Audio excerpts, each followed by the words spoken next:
জামাতে ইসলামীর যে প্রধান শফিকুর রহমান তিনি চট্টগ্রামে এসে আরেকজন আমাদের বীর মুক্তিযোদ্ধা তাকে স্বাধীনতার ঘোষক বললেন। তো এই ধরনের ন্যাক্কারজনক ঘটনা আমরা কোনোভাবেই মেনে নেব না, বরদাস্ত করব না। আমরা জন্ম থেকেই জানি যে শহীদ রাষ্ট্রপতি জিয়াউর রহমান স্বাধীনতার ঘোষণা দিয়েছিলেন।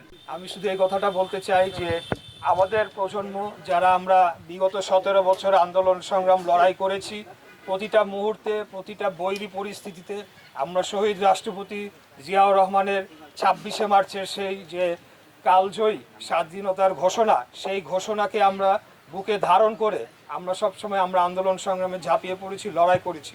একটা কথা আমি সবসময় বলি যে শহীদ রাষ্ট্রপতি জিয়াউর রহমান 1971 সালে ওনার বয়স ছিল 36 বছর বয়স এবং উনি একজন মেজর র্যাঙ্কের কর্মকর্তা, ইয়াং অফিসার ছিলেন।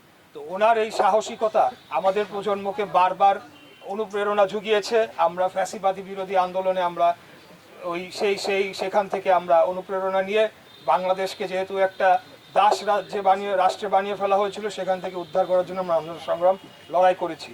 আর একটি কথা বলতে চাই, সেটি হলো যে 5ই আগস্টের পর এই স্থাপনায় ব্যাপক ধ্বংসযজ্ঞ চালানো হয়, ভাঙচুর চালানো হয়। তো আমার প্রশ্ন যে 5ই আগস্ট যখন স্বৈরাচারী খুনি হাসিনা পালিয়ে গেল, তারপরে কেন এই স্থাপনার উপরে হামলা করা হলো, কারা করলো, সেটা কিন্তু আমাদের ভেবে দেখতে হবে। আপনারা লক্ষ্য করে দেখবেন যে নির্বাচনের আগে জামাতে ইসলামীর যে প্রধান শফিকুর রহমান তিনি চট্টগ্রামে এসে আরেকজন আমাদের বীর মুক্তিযোদ্ধা তাকে স্বাধীনতার ঘোষক বললেন। তো এই ধরনের ন্যাক্কারজনক ঘটনা আমরা কোনোভাবেই মেনে নেব না, বরদাস্ত করব না। আমরা জন্ম থেকেই জানি যে শহীদ রাষ্ট্রপতি জিয়াউর রহমান স্বাধীনতার ঘোষণা দিয়েছিলেন।